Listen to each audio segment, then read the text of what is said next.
नमस्कार दोस्तों, तो मेरा नाम है चेतिका शर्मा और आप देख रहे हैं Angel Chetika Sharma education booster channel. तो दोस्तों, आज मैं बात करने जा रही हूँ एक ऐसी ट्रेजेडी के बारे में जिसके बारे में आपको तो पता ही होगा, भोपाल गैस ट्रेजेडी। ये भोपाल में गैस लीकेज 2 दिसंबर की रात को हुई थी। ये बहुत ही बड़ी ट्रेजेडी थी। बात करें तो ये वर्ल्ड का सबसे बड़ा इंडस्ट्रियल ट्रेजेडी है, सबसे खौफनाक एक्सीडेंट कह सकते हैं हम। बात की जाए तो इस एक्सीडेंट के दिन जस्ट टाइम जो गैस लीक हुई थी उस टाइम लोगों की आंख जलने लगी। वहाँ जो वर्कर्स काम कर रहे थे उनकी आंख जलने लगी। उन्होंने अपने सुपरवाइजर को जाकर ये बात बताई कि हमारी आंखें जल रही है और कुछ अजीब लीक लग रहा है हमें। और उन्होंने फिर लीक ढूंढना स्टार्ट किया और उन्हें एक लीक मिला, लिक्विड ड्रॉप होता हुआ मिला और उससे कुछ येलोइश गैस निकल रही थी, उन्हें ये मिला। उन्होंने अपने सुपरवाइजर को जब ये बोला तो सुपरवाइजर ने कहा चलो पहले अपनी टी ब्रेक ले लेते हैं, उसके बाद देखते हैं कि क्या हुआ। तो 12:45 तक वो अपनी टी ब्रेक लेते हैं और लास्ट में उन्हें ना कि बहुत ज़्यादा आँख जलने की महसूस होती है, बहुत स्ट्रॉन्ग गैस लीक होती हुई लगती है और लगता है कि यहाँ पे कोई बड़ा एक्सीडेंट होने वाला है। वो खांसते हैं, उनकी आंखों में एक बोन चिलीज की तरह बहुत जलन होने लगती है। एंड एट द एंड वो जो येलोविश गैस थी वो टैंक से बाहर आ जाती है और धीरे धीरे करके पूरे भोपाल के अंदर फैल जाती है। तो दोस्तों, बात करने जा रही हूँ आज मैं भोपाल गैस ट्रेजेडी के बारे में। जिस कंपनी की वजह से ये लीक हुआ, ये इतने लोगों की मौत हुई थी, उस कंपनी का नाम था यूनियन कार्बाइड, जिसे यूनियन कार्बाइड इंडिया लिमिटेड भी कहा जाता है। UCIL के नाम से भी जाना जाता है। ये कंपनी करीबन 100 साल पुरानी है और इसके प्रोडक्ट्स तो आपने देखे ही होंगे। एवर रेडी की बैटरी जो आपके घरों में होती है वो यूनियन कार्बाइड की ही बनाई हुई है। उस समय जब यूनियन कार्बाइड थी उसका नेम चेंज कर दिया गया 1964 में और उसका नाम रख दिया गया एवर रेडी इंडस्ट्रीज। बट 1962 तक उसका नाम था यूनियन कार्बाइड। उसने बहुत से पोस्टर भी रिलीज किए जिसके अंदर सड़क पे कुछ लेबरर्स काम कर रहे थे और पीछे से एक हाथ आ रहा था और उसके हाथ में एक टेस्ट ट्यूब थी जिसके अंदर से लिक्विड ड्रॉप हो रहा था धीरे धीरे। तो क्या चीज़ थी, बात करी जाए तो इसमें बताना चाह रहे थे। अभी हम अगर उस पोस्टर को देखें तो हमें एक नेगेटिव फीलिंग आती है भोपाल गैस ट्रेजेडी के लिए और बहुत नेगेटिव आता है अपने मन में, किस कारण से, भोपाल गैस ट्रेजेडी के कारण से। पर उस समय इसका एक पॉजिटिव मीनिंग था। क्या मीनिंग था कि यूनियन कार्बाइड बताती थी कि इन देखो केमिकल से और इन सारे पेस्टिसाइड से क्या हो रहा है, वो उनके एग्रीकल्चर में उनकी हेल्प कर रहे हैं। क्या कर रहे हैं, लोगों की एग्रीकल्चर में हेल्प कर रहे हैं और इंडिया की डेवलपमेंट में भी बहुत ज़्यादा हेल्प कर रहे हैं। बात करी जाए तो जो यूनियन कार्बाइड कंपनी थी उसे UCIL के नाम से भी जाना जाता था, जिसके अंदर 49% के जो लोग थे वो थे Indian workers with government partnership, government की ऑनरशिप के साथ में, और 50% ऑफ अलग थे। 49% ऑफ कौन थे, इंडियन वर्कर्स विद गवर्नमेंट की ऑनरशिप। अब देखा जाए तो आखिरकार वो जो प्लांट था 1969 में जो यूनियन कार्बाइड थी उसने अपना एक प्लांट खोला भोपाल में। यूनियन कार्बाइड के अभी भी दुनिया में बहुत से प्लांट हैं, एवर रेडी बैटरी और बहुत सी चीज़ें यूनियन कार्बाइड की दिखने को मिलती है। और ये जो कंपनी है ये क्या करती है, ये केमिकल जो होता है उसको प्रोड्यूस करती है। क्या करती है, केमिकल प्रोड्यूस करती है चीज़ों को बनाने के लिए।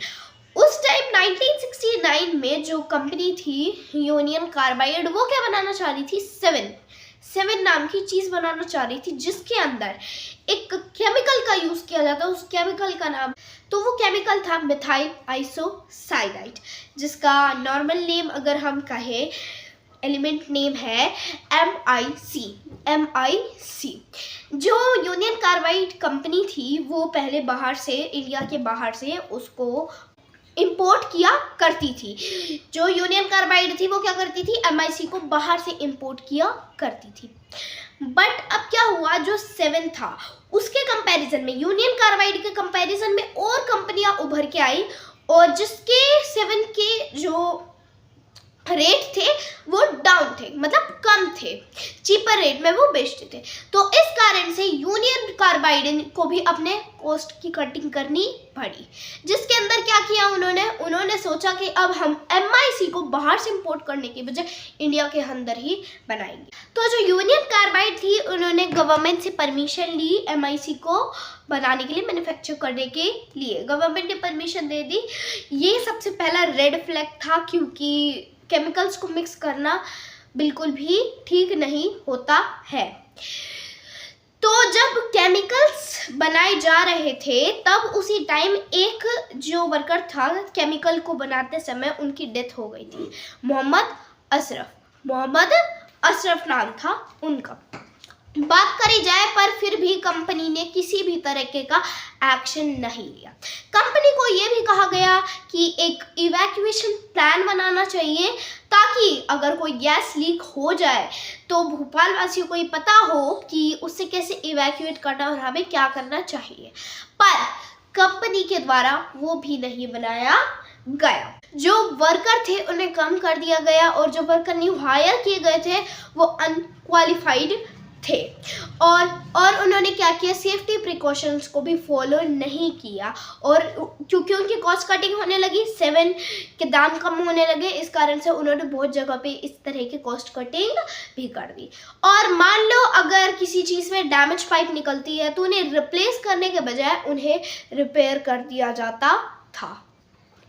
बात करें तो यहाँ पे एक इंसान थे जो इस चीज़ के बारे में पूरी गहराई से जानना चाहते थे, और उन्होंने पूरे इसको प्रेडिक्ट भी किया था, क्योंकि उनका पर्सनल स्टेक उसके अंदर था। जो कि मैंने आपको बताया था, 1981 दिसंबर के अंदर मोहम्मद अशरफ की डेथ हो गई थी। उनके जो दोस्त थे मोहम्मद अशरफ के, राजकुमार केशवानी, उन्होंने उनको ये बात बताई थी कि मेरे को ठीक नहीं लग रही, इस कंपनी में MIC मैन्युफैक्चर कर रहे हैं, बट कुछ केमिकल रिएक्शंस के कारण डेंजर है इसके अंदर। तो राजकुमार केशवानी एक जर्नलिस्ट थे, वो अपनी तैयारी में जुट गए। उन्होंने एक एक रिपोर्ट निकाली और उसको पूरा प्रेडिक्ट किया, और उन्होंने ये लिखा अपनी जो उसकी हेडिंग थी, बचाइए हुजूर इस शहर को बचाइए। उन्होंने गवर्नमेंट तक को भी और सुप्रीम कोर्ट तक को भी वो लिख दिया था, और कहा था कि इसके अंदर डेंजर है। क्यों, उन्हें कैसे पता चला कि ये डेंजरस चीज़ है? क्योंकि उन्हें पता चला कि इस मैन्युफैक्चर प्लांट के अंदर फॉस्जीन को मैन्युफैक्चर किया जाता है, और उन्होंने सुना था कि फॉस्जीन ये तो वही गैस है जो जर्मनी के अंदर वर्ल्ड वॉर 2 के दौरान गैस चेम्बर्स के अंदर यूज़ की जाती थी। तो उन्हें पता चला कि ये कितना ज़्यादा खतरे में है। उन्होंने पूरा इसको प्रेडिक्ट किया, सुप्रीम कोर्ट तक को भी लिखा, गवर्नमेंट तक को भी लिखा, बट किसी ने भी उनकी बात नहीं मानी, और उनके दोस्त भी ये सोचते थे कि ये तो पागल हो चुका है, ऐसे कुछ भी बोलने जा रहा है। और उन्होंने एक और हेडिंग दी, समझिए वरना बचाइए वरना मिट ही जाएंगे, कि अगर इस शहर को नहीं बचाया गया, इस डेंजरस चीज़ से हमें अवॉइड नहीं करवाया गया, तो ये शहर ख़त्म हो जाएगा। बात करी जाए तो अब इस प्लांट के अंदर आखिर चल क्या रहा था, इसके ऊपर बात करते हैं। और आज की वीडियो में मैं आपको ये भी बताऊंगी कि आखिर इसमें गलती किसकी है। यूनियन कार्बाइड की गलती है, गवर्नमेंट की गलती है, इस कंपनी के मालिक की गलती है, वर्कर्स की गलती है, या फिर सुपरवाइजर्स की गलती है। बात करी जाए तो इसके अंदर 3 टैंक थे। जो यूनियन कार्बाइड कंपनी थी, इसके अंदर 3 टैंक होते थे, अंडरग्राउंड टैंक होते थे। तो उस 3 टैंक में से 2 टैंक के अंदर 60% MIC को भरा जाता था, ओनली 60%, और जो तीसरा टैंक होता था वो खाली होता था।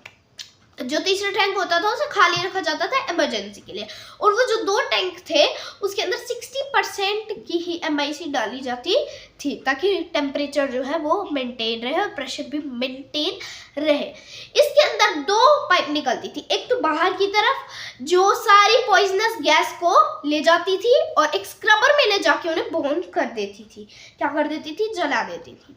और एक पाइप जिसके अंदर से टैंक के अंदर नाइट्रोजन जाती थी। नाइट्रोजन क्यों? अगर MIC और वाटर का कॉम्बिनेशन हो जाए तो एक बहुत बुरा रिएक्शन हो सकता है। क्या हो सकता है? बहुत बुरा रिएक्शन हो जाए। वाटर तो छोड़िए, एयर के साथ ही हो जाए, एयर के अंदर भी तो मॉइस्चर होता है, उसके साथ हो जाए तो भी बहुत बड़ा रिएक्शन हो सकता है। इसीलिए उसको बाहर से उसकी नाइट्रोजन टेम्पलेट लगाई गई और अंदर उसकी क्या दी जाती थी, नाइट्रोजन जाती थी, प्रेशर मेंटेन रहे ताकि प्रेशर उसके ऊपर ज़्यादा रहे, कम ना होए। बात करें तो जो 2 टैंक होते थे उसको 60% ही भरना होता था, बट उससे ज़्यादा भरा गया, उस दिन उससे ज़्यादा भरा गया, और जो तीसरा टैंक था उसे भी ज़्यादा भरा गया ताकि MIC जो है उसे स्टोर किया जा सके। पहली गलती। दूसरी गलती, जो प्रेशर बताती है, इंडिकेटर कहते हैं जिसको हम, वो खराब था, वो सही प्रेशर नहीं बता रहा था। अगली गलती ये थी कि जो पहले 2 टैंक थे जिसके अंदर 60% से ज़्यादा भरा गया था उसका प्रेशर ठीक नहीं था। चौथी चीज़, एक अलार्म लगाया गया था जो अगर प्रेशर बहुत ज़्यादा हो जाए या प्रेशर बहुत ज़्यादा कम हो जाए उसके लिए एक अलार्म लगाया गया था, उसे बहुत सालों पहले ही डिस्कनेक्ट कर दिया गया था जिस वजह से वो भी काम नहीं कर रहा था। 5th, जो पाइप के बारे में मैं आपको बता रही थी वो एक वेंट स्क्रबर में जाती है, उस दिन उस स्क्रबर को बंद किया हुआ था।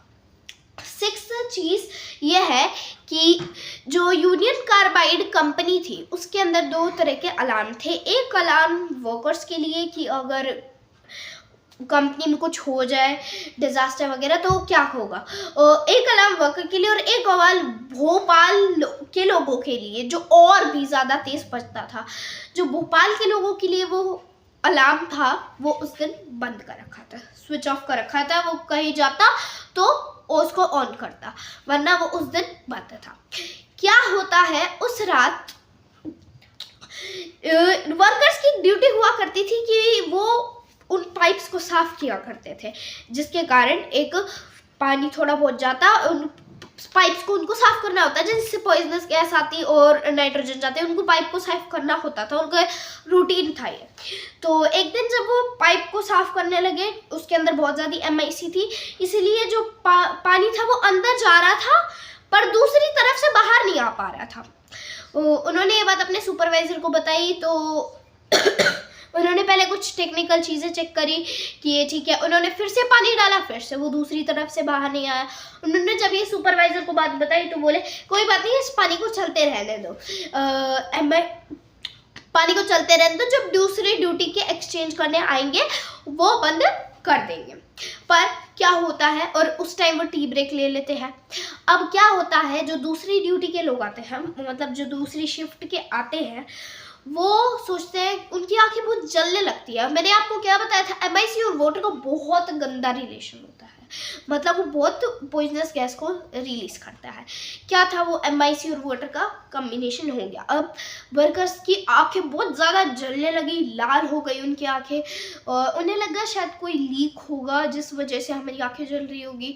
उन्होंने सोचा चलो लीक को ढूंढते हैं। उन्होंने 11:45 तक लीक को ढूंढा और उन्हें एक लिक्विड ड्रॉप होता हुआ मिला।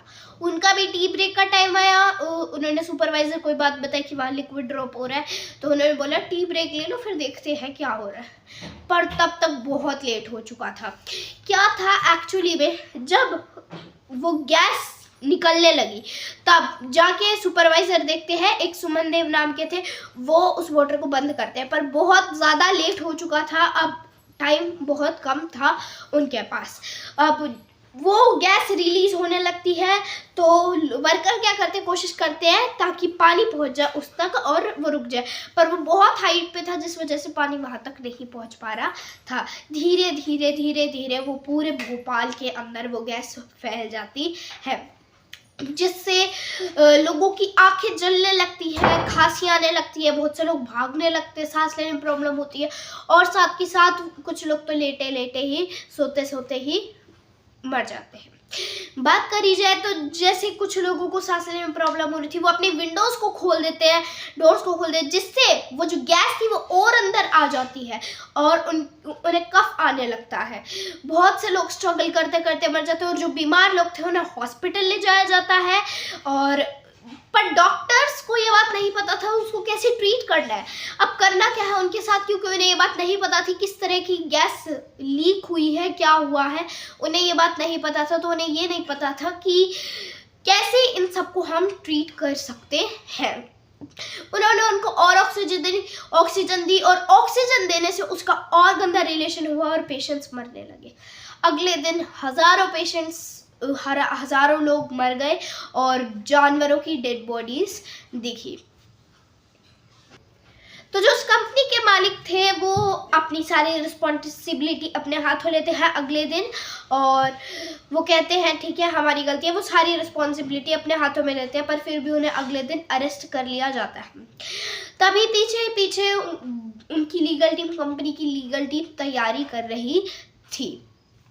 क्या किया जाता है, जो यूनियन कार्बाइड थी वो गवर्नमेंट को पैसे देती है, लाखों पैसे देती है, और रेड क्रॉस को पैसे देती है इतने सारे लोगों की मृत्यु के लिए। कहा जाए तो अब जो यूनियन कार्बाइड कंपनी थी वो कहती है कि इसमें गवर्नमेंट की गलती है, क्यों उन्होंने हमें ये नहीं कहा कि हमें चेंजेस करने चाहिए, डिज़ाइन बदलने चाहिए, और हमें इन चीज़ों में चेंजेस लाना चाहिए। पर गवर्नमेंट तभी बताती है कि इनकी गलती है, यूनियन कार्बाइड की गलती है कि उन्होंने सेफ्टी रूल्स को बिल्कुल भी फॉलो नहीं किया। उन्होंने कहा था इवैक्यूएशन प्लान बनाना चाहिए, उन्होंने वो भी नहीं बनाया, और सेफ्टी प्रिकॉशंस को बिल्कुल इग्नोर कर दिया। तो 1985 में एक लीगल फाइट की शुरुआत होती है यूनियन कार्बाइड और भोपाल के लोगों के लिए। ये एक बहुत ही खौफनाक एक्सीडेंट था और बहुत ट्रेजेडी थी। कहा जाए तो जो गवर्नमेंट है वो उसके बाद लॉज पास करती है सेफ्टी के लिए और इन्वायरमेंट के लिए और अदर चीज़ों के लिए। असली गलती की बात की जाए तो यूनियन कार्बाइड की कि वो उस समय पे कॉस्ट कट में लगी हुई थी, उसने बिल्कुल भी सेफ्टी फीचर्स पे ध्यान नहीं दिया था, और जो चीज़ें खराब थी उन्हें भी ठीक नहीं करा, उन्हें भी रिपेयर नहीं कराया गया था, और जो डैमेज पाइप थी उन्हें रिप्लेस नहीं किया जाता था, उसमें ही रिपेयर कर दिया जाता था।